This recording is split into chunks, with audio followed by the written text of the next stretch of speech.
The learning outcome for this module is to understand how to effectively approach others when they're not upholding their commitments or promises to you. Let's get started. We're going to talk about ways to effectively approach others when they're not upholding their commitments or promises. The first thing to do is to start with you.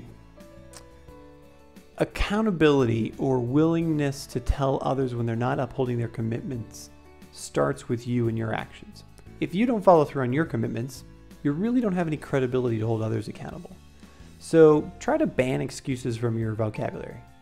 Scratch that. Just ban them from your vocabulary. Even if you feel it's important to explain why something didn't get done, just don't.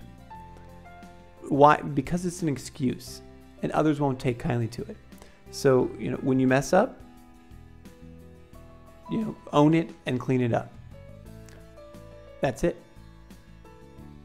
Next, clarify tasks and deadlines. You should try to make it a habit of saying something like, so who will do that and by when? For all of the tasks and steps and pieces that you need to get a project or a program done. If you're managing a project or people, there's a few additional ingredients of accountability you want to think about. First, you want to make sure you establish clarity around the task or action, because sometimes people don't follow through just simply because they don't know what they're supposed to do. So you want to make sure you get specific about what it is that something is, what the output is supposed to be, and what the timing is on it. You got to make sure you get that commitment from the other person. If they don't, make sure that make sure you take the time to clarify and agree on the task. You also want to try to include what's above and beyond.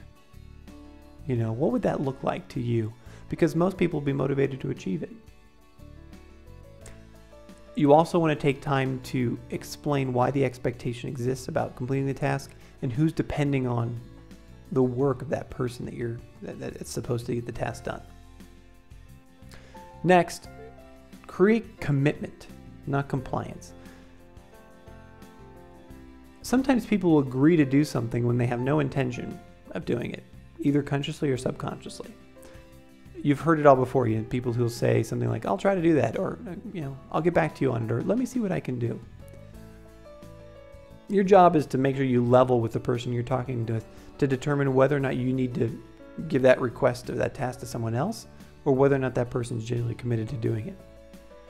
If you encounter resistance to this, you need to explore the potential barriers the person might be facing. Again, as we said before, do they understand the task? Are they overcommitted already? Do they have the skills and knowledge in order to do it?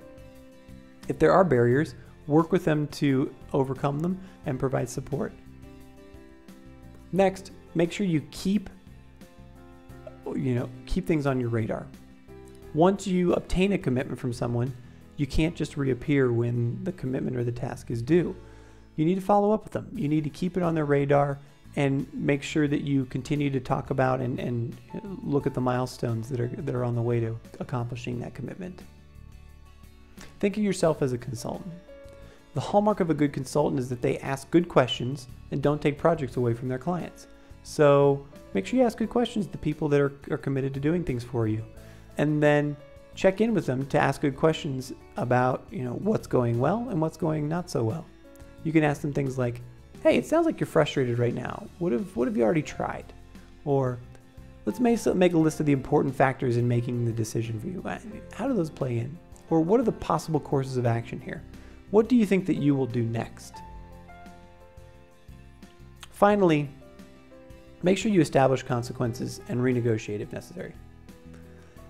You need to establish consequences on the commitments that you make with others, even if you have to be created. For example, if you can't fire them, you can show extreme disappointment.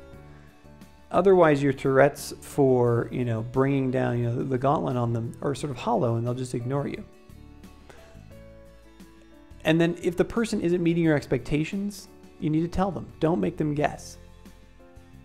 And then, but first, ask yourself the following. Were they clear on the expectation and timeline? Did the person wholeheartedly commit to making the project happen? Did this person understand the importance of the task that they were doing? And what barriers could be present that are getting in their way? Again, as we said earlier, are they overcommitted? Do they accept the task because they want to please you, and they really just don't have the time or the skill or knowledge to do it? If there's clarity, commitment, and understanding, and there's no apparent barriers, you may have a motivational issue. You can offer your support, but if you're going to do that, you need to be open to providing a reasonable amount of additional support. Then discuss how you know the task has been accomplished.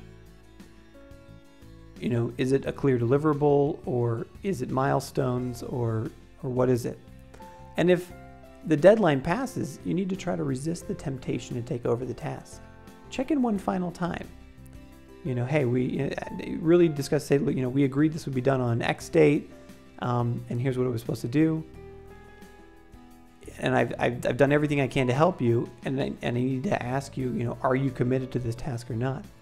And at this stage, you might need to acknowledge that the task isn't going to get done. At this point, and you've acknowledged the task isn't going to get done, you need to remember that it's their problem, not yours. You've done everything to lead this horse to water, but they're just not getting a drink. So you need to then, as the leader or manager, make another decision about what's going to happen next. We hope that you found this module on holding others accountable useful. Remember, there's a complete transcript of this video below, and there are downloadable takeaways that you can use offline. Also, please leave us a comment below about how you're holding others accountable better today, or leave us a comment about how we can make this section better. Thank you.